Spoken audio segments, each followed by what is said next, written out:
Salut les misas, bienvenue. Aujourd'hui on se retrouve pour une toute nouvelle vidéo. J'espère que vous allez bien, moi je vais toujours bien. Et aujourd'hui on va parler de comment activer et comment désactiver le mode développeur sur son smartphone.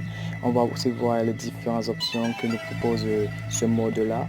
Et petite précision vite fait comme ça, si tu es nouveau sur la chaîne, tu t'abonnes, tu rejoins la communauté. Et surtout tu n'oublies pas d'activer la cloche de l'église là pour ne rien rater de la prochaine messe. Tu actives la cloche de notification pour ne rien rater de la prochaine vidéo. Et surtout à la fin de la vidéo, si elle te plaît, tu me lâches un gros pouce bleu, ça fait toujours plaisir. Et tu me dis en commentaire ce que tu as pensé de la vidéo ou si tu as essayé, tu as eu des problèmes avec ton téléphone ou pas. Alors avant de commencer, on va déjà savoir c'est quoi un mode développeur. Le mode développeur, c'est un mode caché dans son smartphone. Il faut juste l'activer. Plusieurs personnes ne savent pas comment l'activer. Il faut juste l'activer. Après l'activation, vous avez plein d'opportunités et d'options que le mode vous propose selon la capacité et le processeur de votre smartphone Android. Parce que plus vous avez un téléphone haut de gamme, plus vous aurez d'options dans ce mode-là. Alors déjà, il faut savoir que ce mode-là, il peut très facilement détruire votre portable si vous ne savez pas comment l'utiliser. Mais ne vous inquiétez pas, dans cette vidéo, je vais vous montrer comment l'utiliser, à quoi servent les différentes options. Et j'ai essayé, j'ai vu à quoi ça marche. Et je dois avouer que j'ai pas mal gâté des téléphones aussi. Samuel, si tu regardes cette vidéo, je suis désolé frérot d'avoir planté ton téléphone.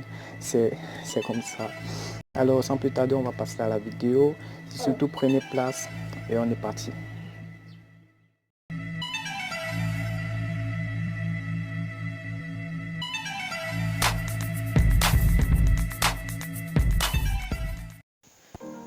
Alors, on se retrouve sur l'écran de notre téléphone. Je vous mets en description la marque du téléphone que j'utilise. Donc, allez checker la description, il faut toujours checker. On a vu la définition du mode développeur. Maintenant, on va voir comment l'activer. Pour l'activer, il faut se rendre dans les paramètres de son téléphone. Paramètres qui est là.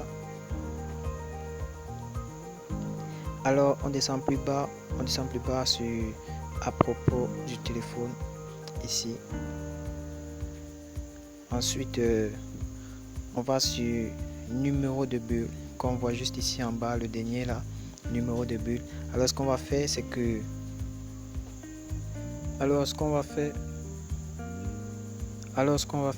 on va cliquer 7 fois de suite sur numéro de bulle comme ceci. 1, 2, 3. À la troisième fois, vous avez un petit message qui apparaît là, vous disant qu'il manque 4 fois. On va cliquer 4 fois. 1, 2, 3, 4. Voilà, ça fait 7 fois et voilà, vous êtes désormais un développeur. Normalement, le mode développeur devrait s'afficher automatiquement là. Voilà, option pour les développeurs juste en bas ici. Voilà. Maintenant qu'on a activé le mode développeur, maintenant on va aller voir pause.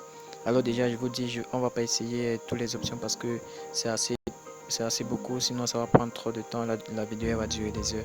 Donc on va prendre que le nécessaire. On va entrer. Normalement il devrait être désactivé comme ça. Et quand on l'active, il y aura un message qui va nous dire ces paramètres sont en cours de développement, ils peuvent endommager votre appareil et les applications qui s'y trouvent ou provoquer leur dysfonctionnement. Alors on clique sur OK. Vous inquiétez pas, moi j'ai déjà fait le test. Alors je vais essayer d'être un peu plus bref. Mot de passe sauvegarde PC, là on va pas y aller. Rester actif. Alors ici, quand on active cette option là, l'écran ne se met jamais en veille. C'est-à-dire que même lors du chargement, l'écran de votre portable il est toujours activé, il est toujours allumé. Ça ne s'éteint jamais. Bon, là c'était ça.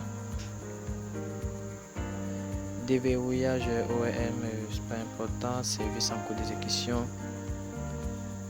Bon, ici on peut voir les différentes applications qui sont en usage en arrière-plan, ou bien en tout cas on voit les différentes applications qui sont en train d'être utilisées. On peut voir les différentes applications qui sont en train d'être utilisées. Dans débocage, on a débocage USB. Bien sûr, si on active ceci, voilà, un message va apparaître vous disant le déblocage USB est conçu uniquement pour le développement.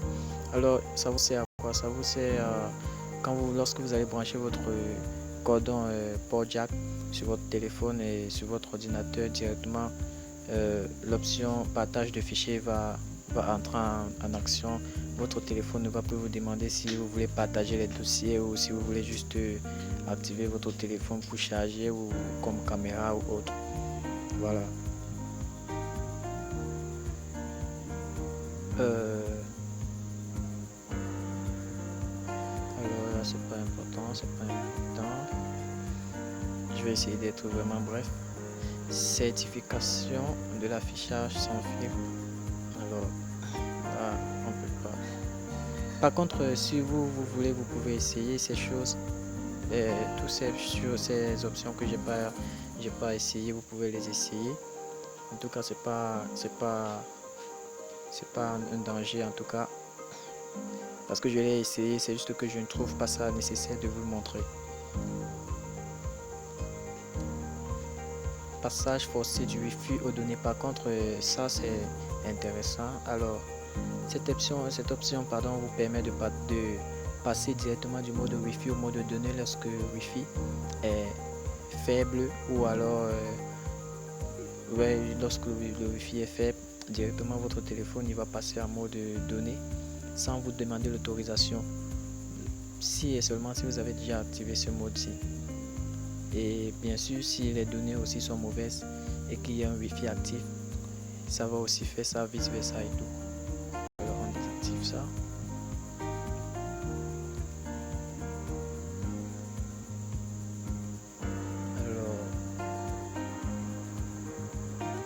Données mobiles toujours actives, ça aussi. Alors cette option-ci vous permet de consommer et à la fois les données et à la fois le Wi-Fi. C'est-à-dire que si le niveau du Wi-Fi est mieux que les données, ça peut utiliser plus le Wi-Fi que les données. En tout cas, votre donnée sera toujours active et ça pourra aussi consommer les données et à la fois le Wi-Fi. Donc voilà, c'est à ça que vous permet cette option-ci. On désactive. Voilà ce que je vous disais. Normalement, quand vous branchez votre cordon avec votre PC, il y a une question qui vous est posée comme ceci, qui vous demande si vous voulez transférer des fichiers, si vous voulez juste utiliser comme une source d'audio, si vous voulez juste utiliser votre téléphone comme chargement. Alors l'option qu'on a vu plus haut vous permet de choisir une étape ici qui va caler. Vous n'aurez plus ce message ne va plus s'afficher si vous autorisez l'option qu'on a vue précédemment.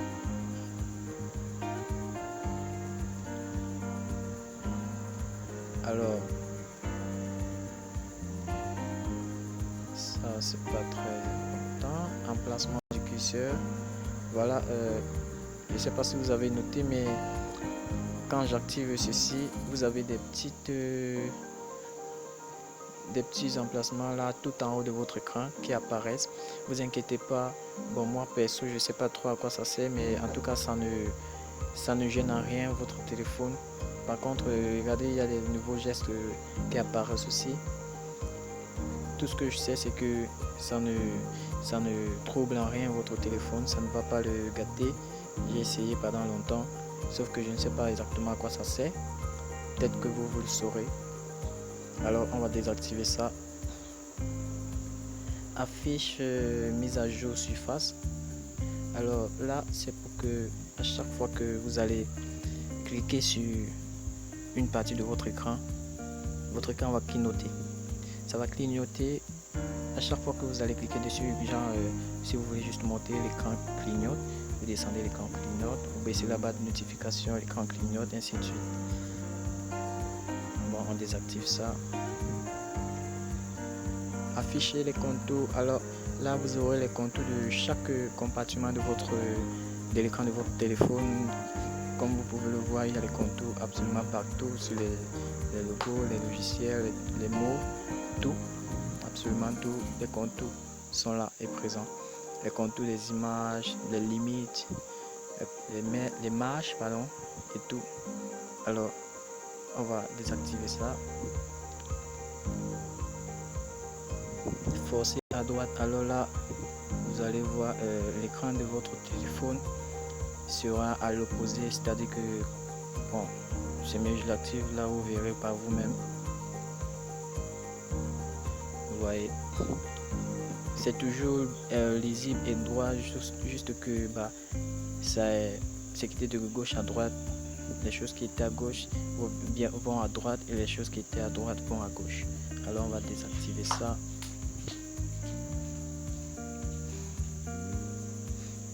Alors échelle d'animation fenêtre.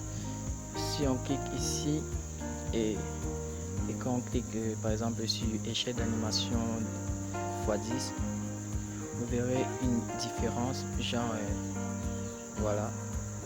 Alors toutes les fenêtres seront comme ça va monter ou descendre au ralenti, toutes les fenêtres, pas que celle-ci. Ici je vous montre juste l'exemple. Voilà, vous voyez, ça met plus de temps pour descendre tout. Même le message qui vient d'apparaître, voilà, aucune connexion. Voilà. Mais pour le remettre à la normale, il suffit juste de mettre échelle d'animation x1.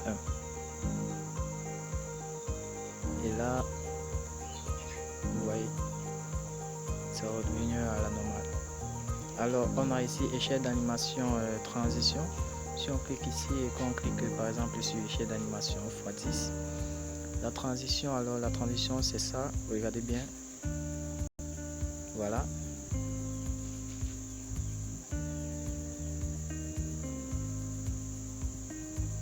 Ça c'était la transition. Alors on va revenir sur les paramètres parce que voilà, ce sera comme ça partout.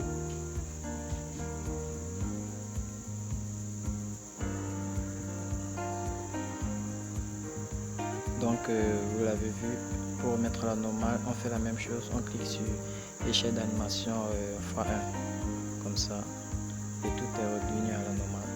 Voilà. Simuler affiche secondaire, par contre ici, c'est je trouve cette option-ci plutôt critique, parce que quand on clique là, on a le choix entre 480 pixels jusqu'à 4K. Par exemple, si je clique sur 480 pixels, il y aura un écran secondaire qui va s'afficher juste ici que vous voyez. Vous pouvez le déplacer, le mettre à tout niveau. Il reste là, il ne bouge pas. Par exemple, si on sort, voilà, voilà, voilà. L'écran, il est toujours là. On peut augmenter la taille de l'écran, genre on était à 480 pixels, maintenant on peut cliquer sur 720 pixels. Voilà. Mais ce qui est dangereux, c'est que on ne peut pas cliquer sur l'écran, quoi. Genre si maintenant je veux appuyer sur simuler pour enlever cette option, je ne pourrais pas parce que l'écran simulé il est déjà au-dessus. Il faut juste que je l'enlève, je clique dessus. Voilà, maintenant ça donne. Et je le mets plus bas pour pouvoir cliquer sur aucun. Donc du coup, vous pouvez mettre l'écran sur 4K, ce qui va prendre tout votre écran et malheureusement vous ne pourrez plus rien faire parce que vous ne pourrez plus déplacer l'écran puisque ça a pris tout votre écran et puis vous serez bloqué. Et là, ce sera un autre problème. Donc je vous conseille pas. Plus bas, on a ici plus bas, vous pouvez voir, on a simuler espace coloris. Alors si je clique ici, j'aurai la possibilité de changer les couleurs de mon écran. Genre si je mets sur monochromatisme, voilà, les couleurs de mon écran elle a totalement changé. Voilà, voilà, voilà. Et je peux changer, je mets sur deutéranomalie. Voilà, voilà. Ça, ce ne sont pas les véritables couleurs de mon écran.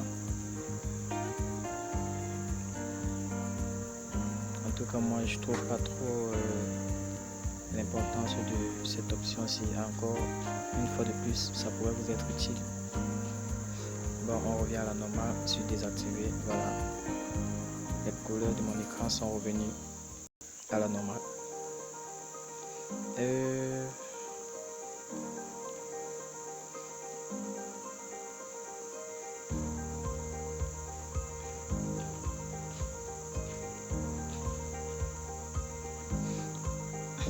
Alors, ici plus bas sur afficher mémoire CPU utilisée, si on clique ici, il y aura une petite information qui s'affichera en haut à droite.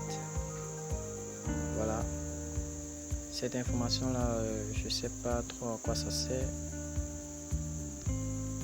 mais en tout cas, une fois de plus, j'ai essayé pendant longtemps, ça ne dérange en rien votre téléphone. Toutefois, alors ici c'est pas important, ici c'est pas important non plus. Ici sur application inactive, le dernier juste en bas ici. Alors si vous vous rappelez, tout en haut on a vu les applications qui sont actives. Je pense que si je monte, je pense que je peux le retrouver. Voilà, ici sur service en cours d'exécution, on a pu voir les différentes applications qui sont en usage. En arrière-plan, voilà, mais ici en bas on voit les applications qui ne sont pas en usage, c'est-à-dire inactives. Voilà toutes les applications du téléphone qui ne sont pas actives.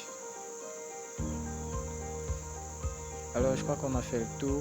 Je vous ai dit au début, je ne vais pas vous montrer toutes les options parce que je ne trouve pas ça utile. En tout cas, vous pouvez essayer à la maison. Si vous avez des problèmes, vous me le dites en commentaire. Si vous rencontrez des problèmes en essayant sur votre téléphone, vous me le dites en commentaire. Aussi à noter que cette option-ci varie selon les téléphones. Si vous avez un téléphone haut de gamme, vous aurez plus d'options qui s'affichent. Par exemple ici, je ne vois pas l'option qui permet de réduire les polices du téléphone ou de les augmenter, sûrement parce que le téléphone ne le permet pas.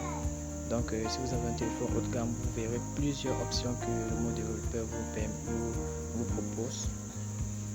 Mais moi par contre, j'ai essayé ça sur d'autres téléphones. J'ai vu qu'il y avait plusieurs autres options. Alors vous pouvez l'essayer. Si vous l'essayez à la maison, sur votre téléphone ou sur le téléphone d'une autre personne et que vous rencontrez des problèmes, vous me le dites en commentaire. Si possible, je pourrais vous aider. Alors ce sera tout pour les options. Maintenant, on va voir comment désactiver le mode développeur. Alors, rappelez-vous, le mode développeur, il est juste avant, à propos du téléphone, ici en bas. Le voici, juste ici. Alors maintenant, pour désactiver le mode développeur, qu'est-ce qu'on fait? On vient dans application. Application qui est juste ici. On va cliquer dessus et on va chercher paramètres. Paramètres.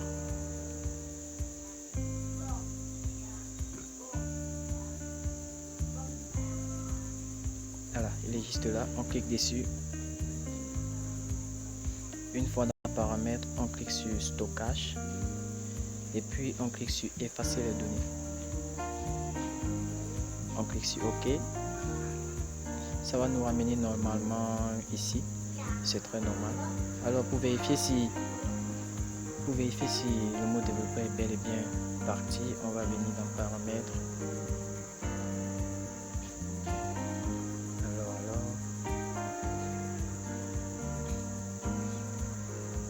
Alors on descend plus bas. Et voilà, le mode développeur a disparu, il n'est plus là, ni vu ni connu. Il faut savoir aussi qu'une fois que vous enlevez le mode développeur de votre téléphone, vous enlevez aussi les options. Même si les options elles étaient déjà mises à la base, ces options-là vont disparaître avec le mode développeur. Mais toutefois, vous saurez comment le réactiver. Donc, ce sera tout.